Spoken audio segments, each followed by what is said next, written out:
Hello guys, नमस्कार साथी। आप सभी को आज की क्लास में जो बताने वाले हैं, जो कि आज का बहुत बेहतरीन तरीका से बताने वाले हैं।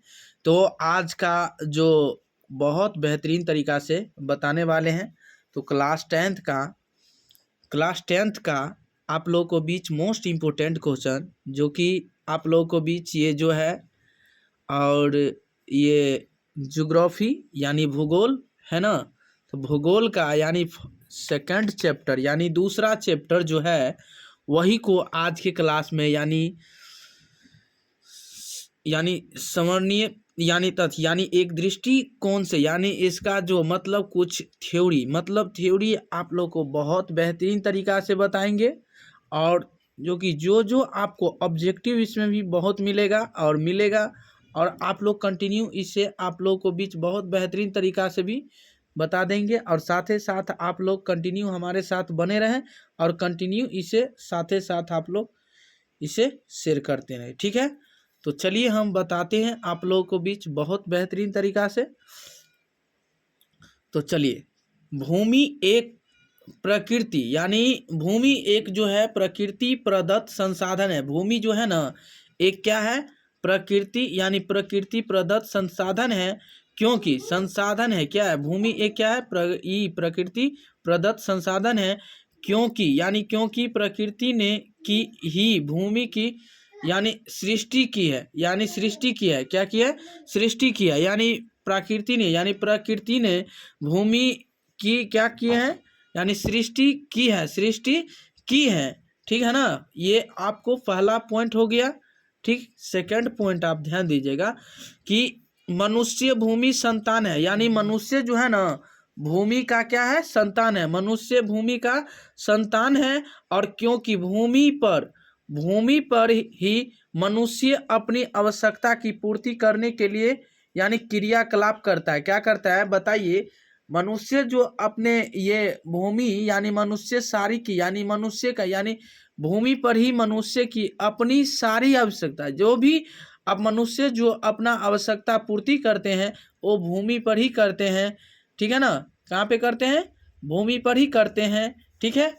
चलिए अगला पॉइंट देखिएगा कि भूमि एक महत्वपूर्ण प्रकृति प्रदत्त संसाधन है। भूमि क्या है, महत्वपूर्ण प्रकृति प्रदत्त संसाधन है। और भूमि पर ही मिट्टी मिलती है। भूमि पर क्या मिलते हैं, भूमि पर क्या मिलते हैं, मिट्टी मिलती है। जिसमें कृषि की जाती है, जिसमें क्या की जाती है, कृषि की जाती है।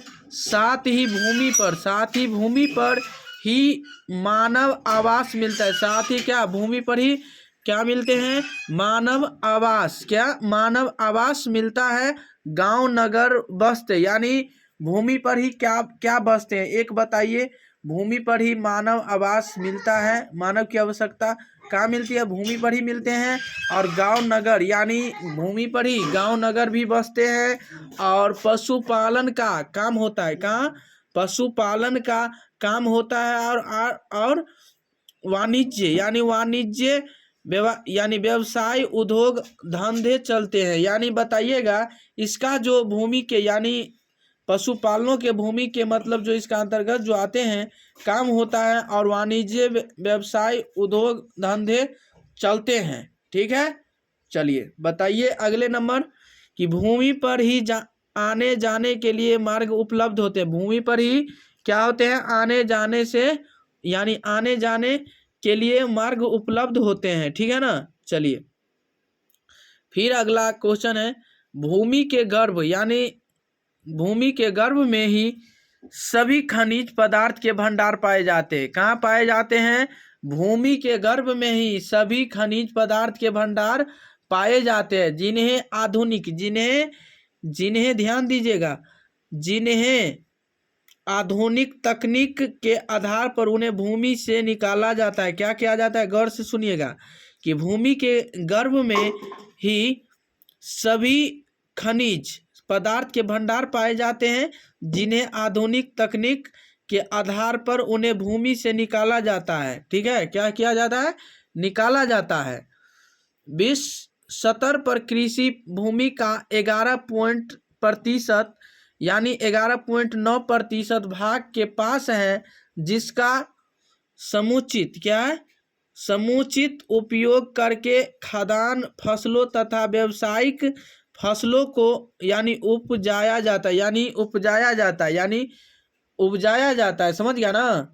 तो ये जो कहा है विश्व स्तर पर यानी कृषि भूमि का 11.9% भाग भारत के पास है, जिसका समुचित उपयोग करके यानी खाद्यान्न फसलों तथा व्यावसायिक फसलों को क्या किया जाता है, यानी उपजाया जाता है। क्या किया जाता है, उपजाया जाता है। ठीक है, चलिए अगला नंबर ध्यान दीजिएगा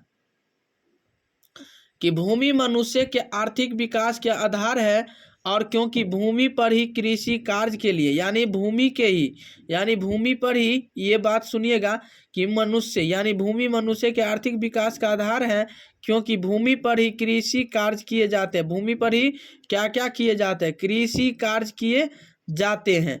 उद्योग के क्षेत्र और ठीक है ना, क्या है, उद्योग के क्षेत्र और व्यापार केंद्र भी भूमि पर ही अवस्थित हैं, और खनिज क्षेत्र भूमि पर ही पाए जाते हैं।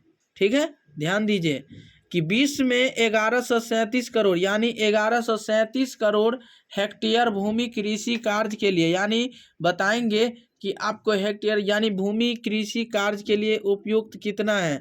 तो 11 करोड़ यानी 1137 करोड़ हेक्टेयर भूमि कृषि कार्य के लिए उपलब्ध किया गया है। ठीक है ना, जो कि विश्व के विभिन्न देशों में, जो कि देश के विभिन्न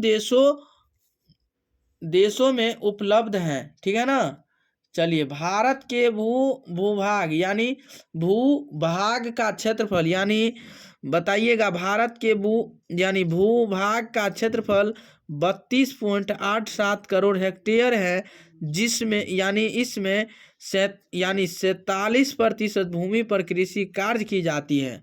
बताइएगा कि भारत के मोस्ट इम्पोर्टेंट क्वेश्चन ऑब्जेक्टिव में आपको भी पूछ सकता है कि विश्व में यानी बताइएगा भारत के भूभाग का क्षेत्रफल कितना है, यानी जो है 32.8 यानी 87 करोड़ हेक्टेयर है। इसमें 47% जो है भूमि पर कृषि कार्य की जाती है। ठीक है ना, बताइए मोस्ट इम्पोर्टेंट आप लोगों को बीच बहुत बेहतरीन तरीका से बता दिए हैं। ठीक है, तो कंटिन्यू हमारे साथ बने रहें, और कंटिन्यू ऐसा वीडियो पाने के लिए आप लोग इसे सब्सक्राइब कीजिए, लाइक कीजिए, कमेंट कीजिए, शेयर कीजिए। तो बताइए अगला नंबर जो दिया गया, भूमि की यानी उर्वरा शक्ति बनाए रखने के लिए उसका संरक्षण करना भी आवश्यक है। किसका मतलब, भूमि की यानी उर्वरा शक्ति बनाए रखने के लिए उसका संरक्षण करना भी आवश्यक है। भूमि का संरक्षण होने से सृष्टि की इस अनमोल देने को सुरक्षित रखा जाता है। यानी इसका मतलब है जो भूमि की यानी संरक्षण की होने की सृष्टि की यानी इसका अनमोल देन को सुरक्षित रखा जा सकता है। ठीक है ना, तो बताइए अगला नंबर, उपयोग के आधार पर भूमि को कितने वर्गों में बांटा गया, आपको क्वेश्चन पूछेगा तो आप बता सकते हैं कि उपयोग के आधार पर भूमि को 5 वर्गों में बांटा जा सकता है। तो वन क्षेत्र और निवल बोय प्रति भूमि के अतिरिक्त अन्य बिना होती है, जो जोती जाने वाली भूमि है और आकृषि भूमि है। ठीक है ना, तो ध्यान दीजिएगा भारत के राष्ट्रीय उत्पादन में कृषि का योगदान कितना प्रतिशत है। बताइए भारत का राष्ट्रीय उत्पादन में कृषि का योगदान कितना प्रतिशत है, तो 22% है, तथा रोजगार के अवसर में इसका योगदान कितना है, यानी इसका कृषि का योगदान जो 22% है, तथा रोजगार के अवसर में इसका योगदान जो 65% है। कितना है, 65%। कितना, 65% है। ठीक है, ध्यान दीजिएगा बहुत बेहतरीन तरीका से बताने वाले हैं। जो कि आप लोग कंटिन्यू हमारे साथ बने रहें और कंटिन्यू इसे जानकारी लेते रहें। तो भारत के 4 राज्य जो है राज्यों मध्य प्रदेश, राजस्थान, महाराष्ट्र और उत्तर प्रदेश का क्षेत्रफल बहुत अधिक है और इनकी अधिकांश भूमि पर खेती की जाती है। क्या की जाती है? ये जो 4 राज्यों हैं, जो जैसे में मध्य प्रदेश, राजस्थान, महाराष्ट्र और उत्तर प्रदेश का क्षेत्रफल जो है बहुत अधिक है और उनकी अधिकांश भूमि पर खेती की जाती है। ठीक है, तो जलवायु की दशाएं भूमि उपयोग को प्रभावित करती हैं और मैदानी भूमि पर भी अनुकूल जलवायु न मिले तो कृषि कार्य सुचारू रूप से नहीं किया जा सकता है। ठीक है, चलिए ध्यान दीजिए कि छोटे राज्यों पंजाब और हरियाणा की प्राय 80% भूमि पर फसलें उगाई जाती हैं। यानी पंजाब और हरियाणा की यानी 80% भूमि पर क्या की जाती है? फसलें उगाई जाती है। ठीक है, उत्तराखंड, हिमाचल प्रदेश और जम्मू कश्मीर, अरुणाचल प्रदेश, नागालैंड तथा अंडमान निकोबार द्वीप समूह में 10% भूमि पर ही कृषि कार्य की जाती है। ठीक है ना, बताइएगा। और पहाड़ी भूमि की अपेक्षा मैदानी भूमि का उपयोग अधिक होता है और मैदान भूमि में लोग अधिक रहते हैं। ठीक है ना, तो बताइए। चलिए मेरे प्यारे दोस्त और भाई और बंधु, तो उम्मीद करते हैं कि आज की क्लास में इतना ही। आप लोग बहुत अच्छा समझ गए होंगे। तो चलिए इससे अगले वीडियो में फिर मिलेंगे। आज के लिए इतना ही, तब तक के लिए।